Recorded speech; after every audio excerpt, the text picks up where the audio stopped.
Billahi ta'ala, correct your intentions. Alright, so tonight, inshallah ta'ala, we're going to talk about two cases. One case is the case of what prevents a person from praying altogether. It disables you from praying. That's going to be like menses for a woman, or like insanity, or like fainting. And the other case is not something that stops you from praying, but it does hinder your purity. That's going to be like incontinence of urine. So this has its own rules and that has its own rules. And sometimes a person has both of them. So how does a person pray in these cases? Meaning, what are the rules for when the prayer time comes in for someone in such cases? And what are the rules for when the prayer time goes out or is going out for someone in such cases? Uh, if you want to test someone who claims that he finished the obligatory knowledge, this is a great case. Because very likely that he cannot express this case properly. So we want to start by mentioning what stops you from praying altogether. Something that stops you from praying altogether, like menses, or insanity, or fainting. Now,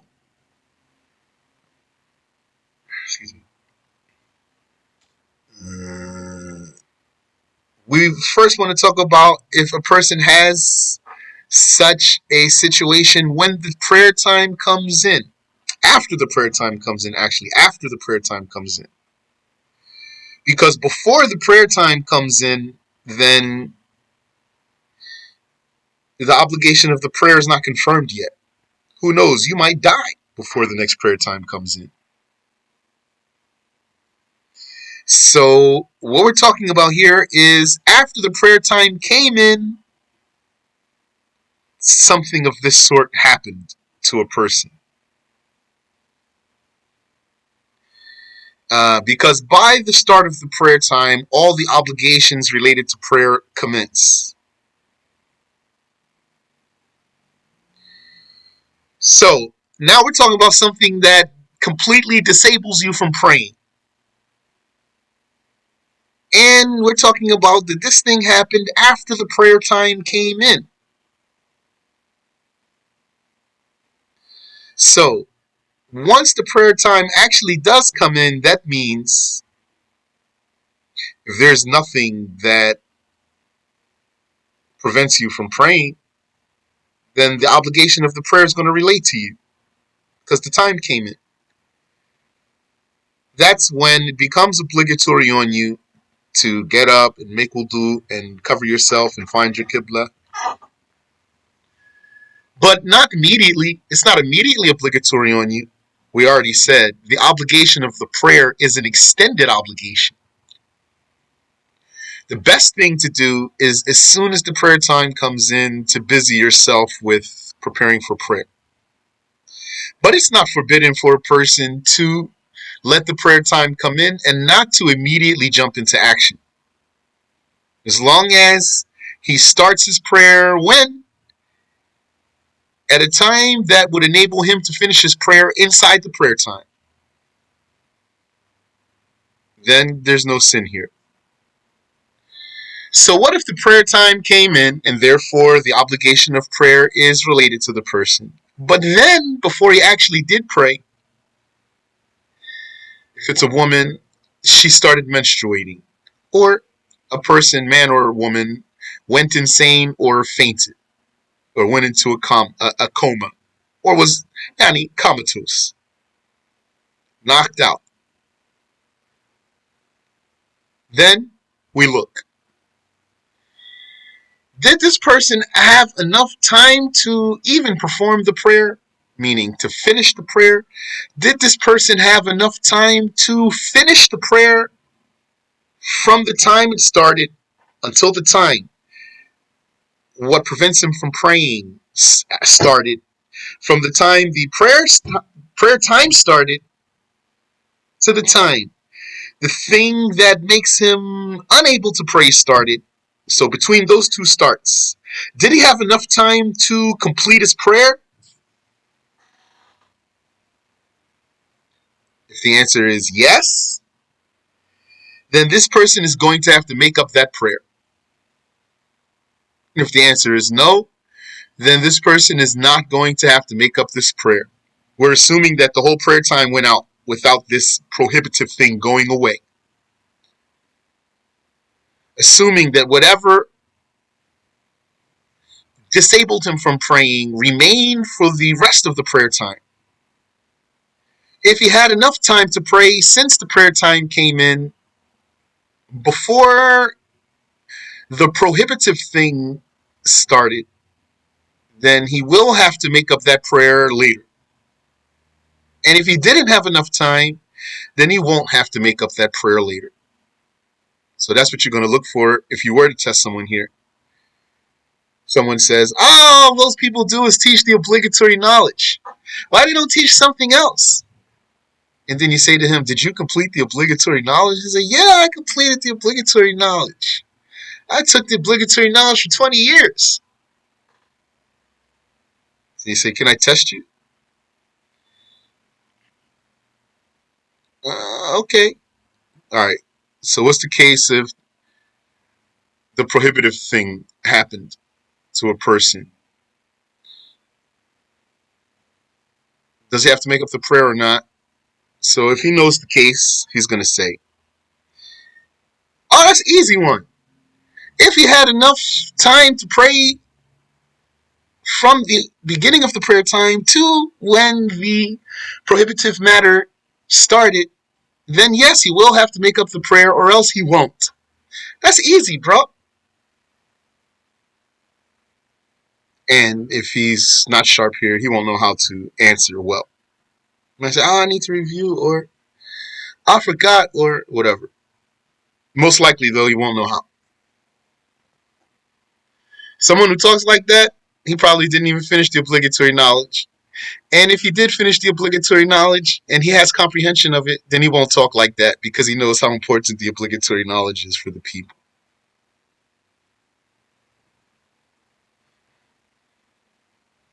Okay. Any question here?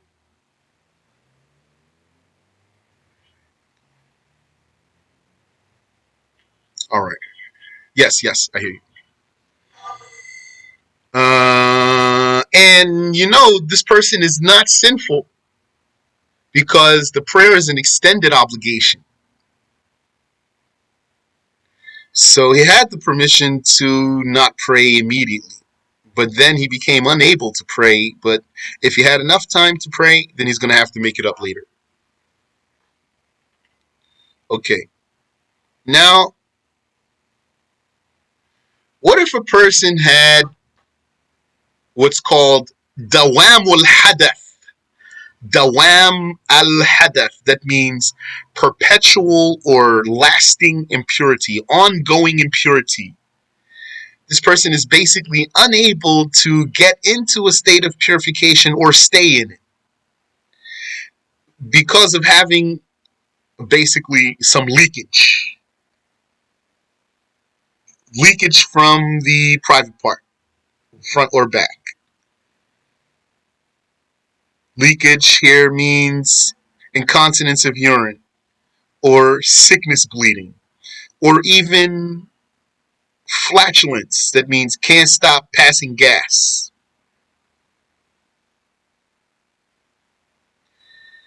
Uh, and also includes what? Even includes when the person has the arousal fluid won't stop flowing. Pre-ejaculated fluid. If he wipes it away, more will come back. So it's like he has incontinence. So This person still has to pray. This leakage will not excuse the person from prayer. This is called perpetual impurity or lasting or ongoing impurity. Such a person, he still has to pray. He or she still has to pray. Well, how does this person pray with this leakage?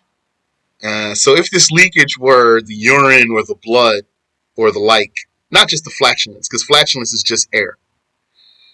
But if this person's case is that he has actually filth coming out, the urine or the feet or the blood, for example, then how does this person pray? This person, in the first place, has to do what's called emergency purification. What we're going to call emergency purification. Taharata darura or taharatu darura. Purification of emergency or a purification of urgency. Which is what? Which is that this person, first of all, you need to know what is the frequency of the leakage that puts the person into this category. The frequency of the leakage is that's so frequent that he would not be able to make a complete purification and complete his prayer too. If he were to make wudu and pray, by the time he made wudu, he went through his whole wudu and then tried to pray until he said Assalamu alaikum, he would have had leakage. So this is how frequent it is. So frequent that he cannot complete a purification and prayer without leakage. So if the leakage is this frequent, then this person is officially in perpetual impurity. He is da'imul hadath. So how then does this person pray? He still has to pray. This person prays by observing special rules for istinja and prayer. Firstly, he has to wait for the prayer time to come in. When a person has this leakage, then this person is restricted to making purification after the time of the purification comes in.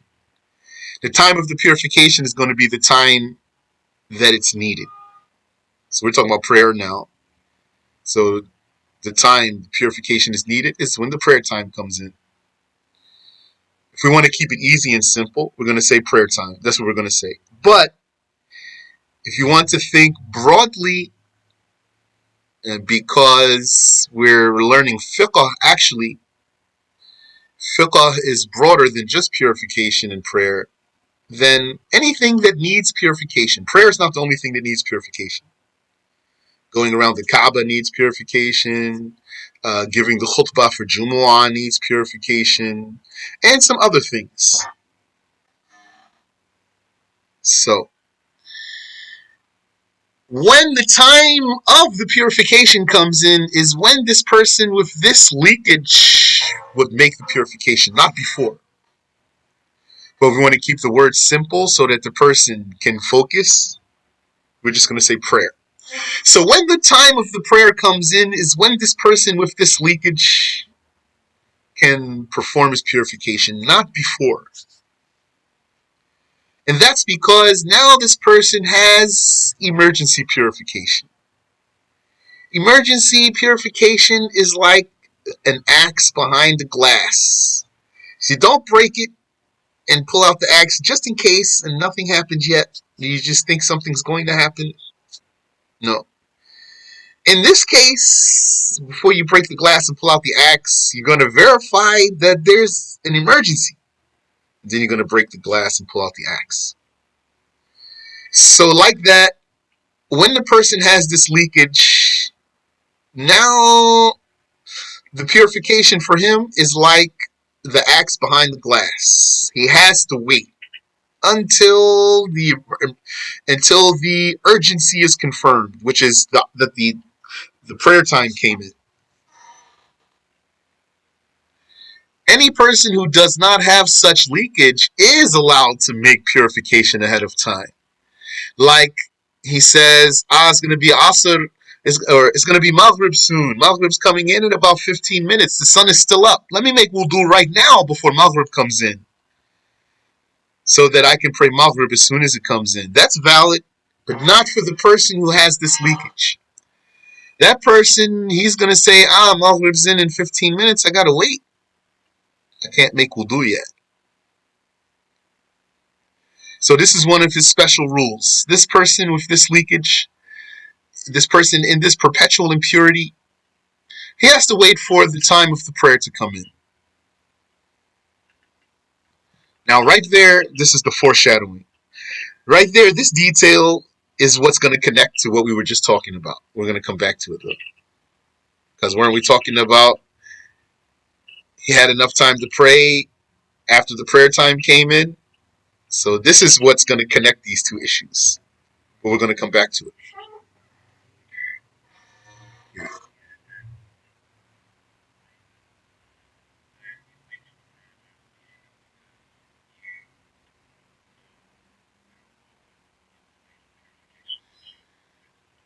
The reason you're going to wait for the time to come in is because you're about to basically pray without purification in reality. Meaning, this person has this leakage that's so frequent that he's going to basically, as soon as he makes wudu, is going to break it. It's going to break. It's going to break within a minute or two, for example. So then he's not going to make wudu like 10 minutes ahead of time, and then when the prayer comes in, he's just going to pray like that. No, he's going to have to make wudu again anyway. So instead of doing that, he's going to wait for the time to come in, and then he's going to make wudu and he's going to pray immediately.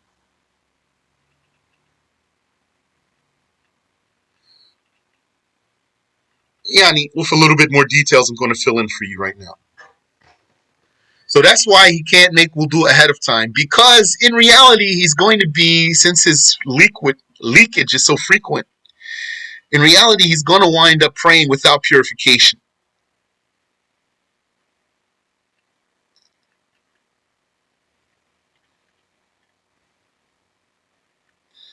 So the first thing is that he has to wait for the prayer time to come in.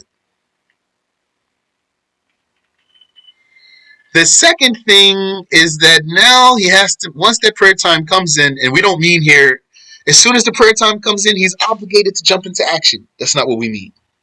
We just mean he still has that extended time, just like anybody else. He has the extended time, but the difference here is he cannot make purification ahead of time only.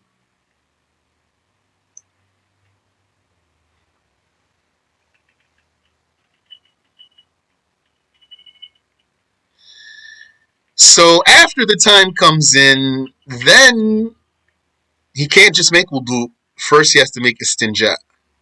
This means for every prayer time.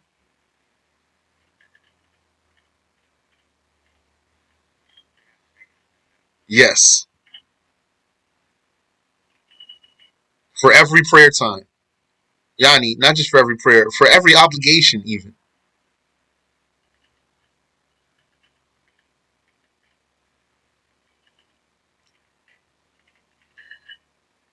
Like, let's say he wants to make up prayers.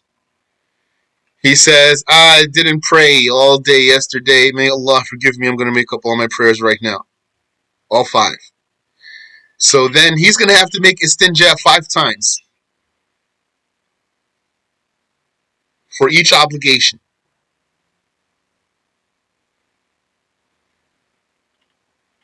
So that's part of his rules. Yes. Obligatory prayer.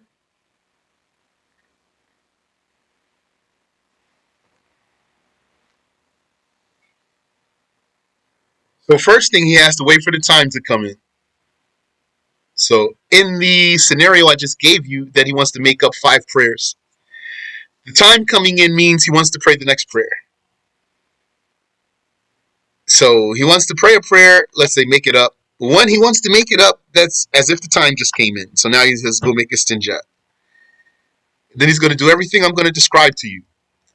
And then he finishes that prayer. Now he wants to pray the next obligatory prayer. He has to do the whole process all over again. Go make istinja again and do the whole process that I'm going to describe to you. And he's going to keep doing that over and over and over and over for every obligatory prayer. So he has to, number one, wait for the time to come in. And then number two, he has to make istinja.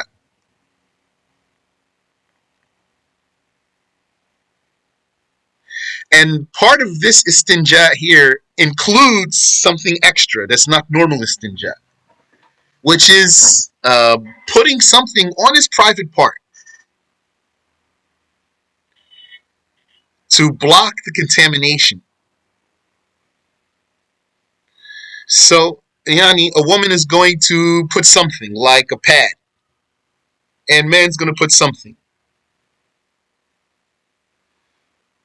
That's because of this leakage here. So that's part of this person's emergency purification procedure.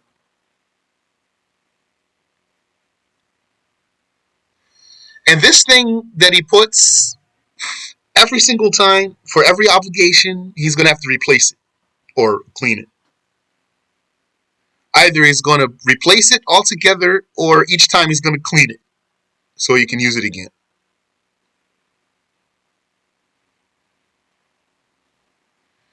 Then, number three, he's going to make his necessary purification, wudu or ghusl or tayammum.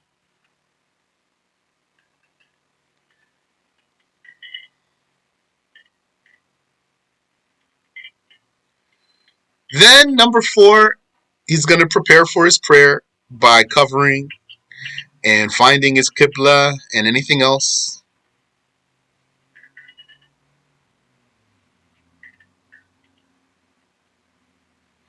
And then, number five, this person's going to rush to pray.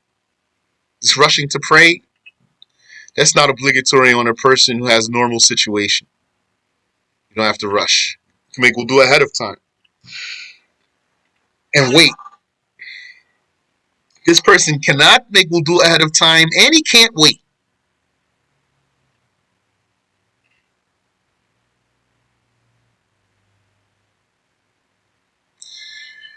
Rush to pray, then how much time he has? Is he obligated just to put the prayer carpet right outside his bathroom and then do everything and step out the door and stand right on his prayer carpet? No. He has not longer than the time of 2 rakats. Not longer than the time of 2 rakats, unless he has an excuse. An excuse is like waiting for the Jama'ah prayer to start. Then he can wait. And even if he wants to repeat after the mu'adhin, that's an excuse too.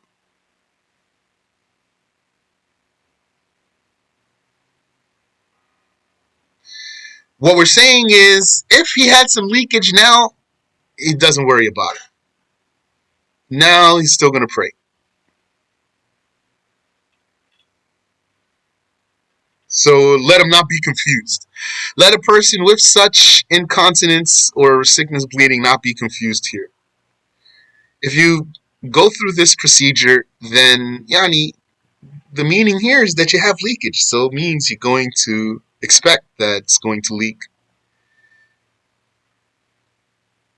So then person's just going to pray. He waited for the time to come in. He made istinja. He put his barrier. And he immediately got involved in covering, finding his qibla, and rushing to pray. Or if he didn't rush because he was waiting for the Jama'ah prayer to start, then that's an excuse to wait. And he has to do this for every obligation.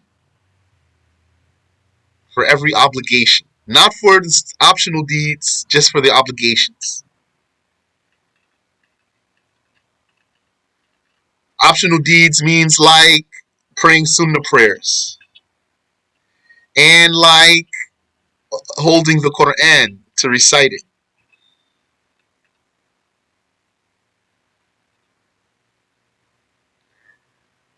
No, not prohibited from that.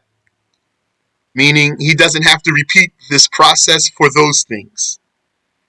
Those things, he still has access to those things without repeating his purification. As long as he didn't do something else other than the leakage that he has. The leakage that he has, that alone is not going to stop him from being allowed to pray sunnah prayers repeatedly. And that's not going to stop him from being able to hold the Quran so he can recite it. But when he wants to do a new obligation, then he's going to have to repeat the whole process over again.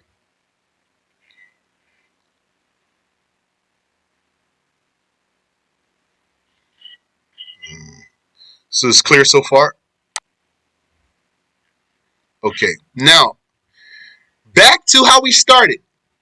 Now, what if this person who has this leakage also has, on top of that, something that prevents him from praying altogether? Meaning, a woman, for example, has incontinence of urine, or she has sickness bleeding, or a man has incontinence of urine. So this person now has to wait for the prayer time to start in the first place, cannot make purification ahead of time. So then the prayer time came in. And we already said, prayer is an extended obligation. The person is not obligated to jump into action immediately. Rather, he has to commence his prayer at a time by which he can end his prayer inside the prayer time. So this person with this leakage waited for the prayer time to come in. So the prayer time came in. And then the Menses started. Or then the insanity started. Or then somebody busted him upside the head with a 40 bottle and he fainted. Now, here's the question. Does he have to make up this prayer? So the answer is, if he had enough time to make purification and prayer, then he's going to have to make up that prayer later. We're assuming that this thing that stops him from praying lasted for the rest of the prayer time.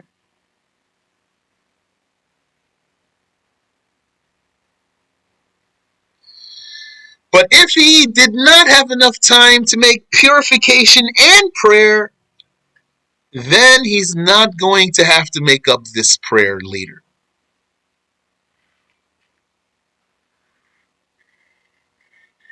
Is that clear?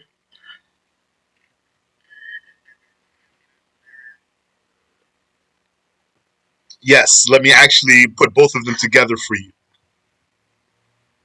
So, the first case where we started was a person without leakage problem, without perpetual impurity. This person is allowed to perform purification ahead of time, and therefore he could have possibly been pure when the prayer time came in. So let's say a person without such a leakage problem, the prayer time came in. And then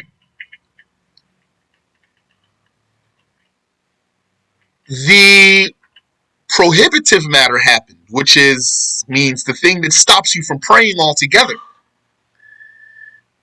The menses started, or the insanity started, or the fainting started. Does this person have to make up the prayer? The answer is, if he had enough time to perform the prayer before this prohibitive matter started, then he will have to make up the prayer later. But if he didn't have enough time to perform the prayer, then he won't have to make up the prayer later.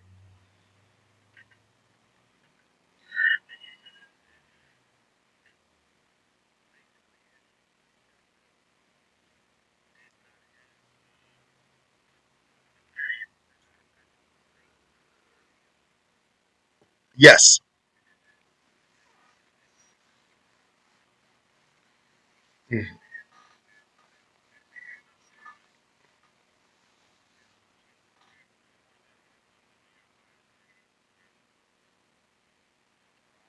Yes. Now, the other case is the case of the person who does have this leakage.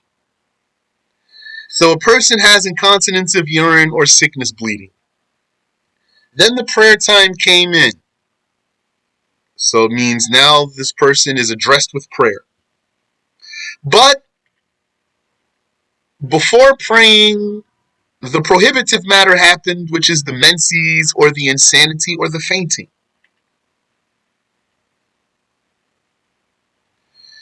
Is this person obligated to make up the prayer later? The answer is also it depends. But in this case, we're going to say if he had enough time to perform purification and prayer before he got stopped from praying, then he's going to have to make up that prayer. If he did not have enough time to make purification and prayer, then he's not going to have to make up that prayer. So in the first case, we're only going to say if he had enough time to pray, he's going to have to make up that prayer. That's because he doesn't have a leakage problem. Yes, if he had enough time to pray before the event happened to him. But in the second case, we're going to say if he had enough time for purification and prayer, since he has this leakage problem and he's obligated to wait for the prayer time to come in to make purification,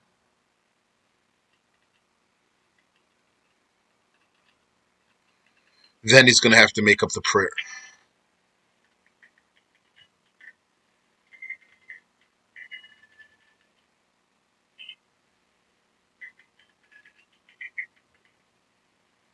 That's clear? Yeah. So that's why this one is a nice one for some person. If you want to test him, say, yeah, you know the obligatory knowledge? Say, yeah, I learned it. This is a go-to right here. Can you explain to me the case of the person who has a prohibitive matter stopping him from praying? And then maybe he'll say, yeah. And like I already said, and then he explains to you. So then you might say, and what if this person also has perpetual impurity? What's the rule there? So maybe he'll say, oh, yeah, that's easy too, bro. In this case, he has to have had enough time to make purification and prayer. Because he's not allowed to make purification before the prayer time comes in. Yeah, I learned the obligatory knowledge, brother. I told you. But, like I told you, if he really learned the obligatory knowledge and understood it, he won't have such an attitude towards it. Because he knows its importance for the people. Not to mention that we don't only teach the obligatory knowledge to the people anyway. We teach them that and more than that.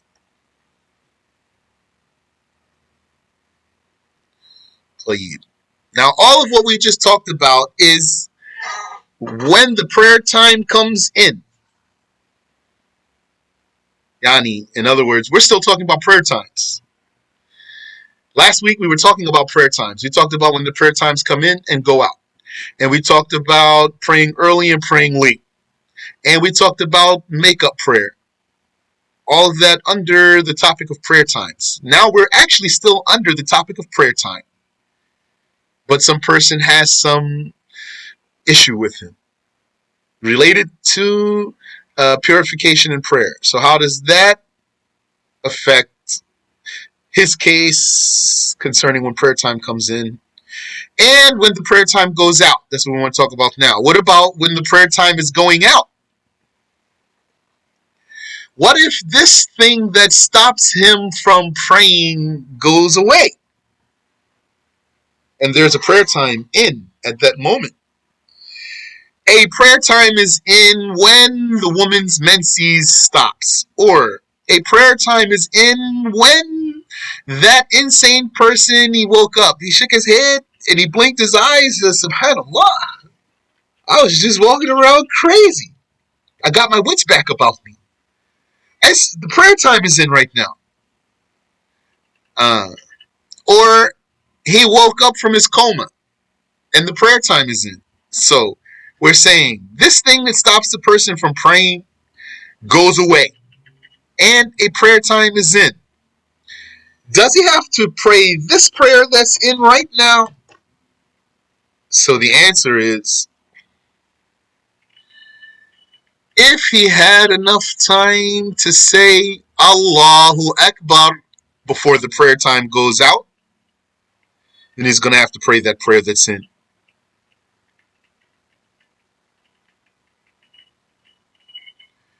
If he has just enough time, which is like 1 second, just enough time to say Allahu Akbar, maybe that's 2 seconds or a second and a half. If he has enough time just to say Allahu Akbar before the prayer time goes out, then he's going to have to pray that prayer that was in when he woke up or when that menses went away. And this doesn't matter whether the person has the perpetual impurity or not. Same rules in both cases. We're talking about when the prohibitive matter goes away. Then this person, if he had enough time to say Allahu Akbar, he's going to have to make up this prayer. Is that clear? Okay. So then the perpetual impurity is not a prohibitive matter. With perpetual impurity, one must still pray. And if a woman's perpetual impurity is sickness bleeding, not menstrual bleeding, sickness bleeding, her sickness bleeding, not only she has to pray, also she can have intercourse with her husband. This is not menses.